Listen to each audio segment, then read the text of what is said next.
Ассалаумағалейкум қазақ елі. Міне қазір түнгі сағат 1. Ақтеңіздің толқынын тамашалаңыздар. Қалай бұрқырап қайнап жатыр.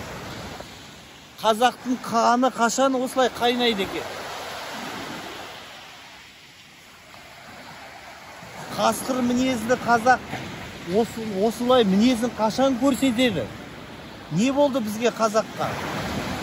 Өз қазақ жерімізде қазақша нан сұрауға қорқатын халыққа айналдық қазақ. Сайланбаған басшымыз, сайланбаған президент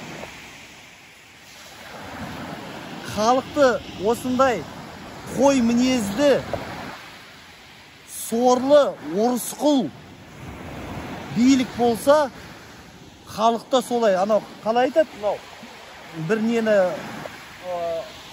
бір арыстанды егерде қой басқарса, бәрі қой болып кетеді.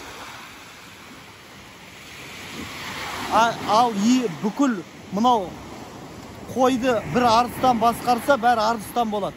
Бізді өкінішке орай қазір кәдімгі қой мінезді, орысқұл бейшара президент сайланбаған, Путин тағайындаған президент басқарып отырғасын, халықта сондай болып жатыр.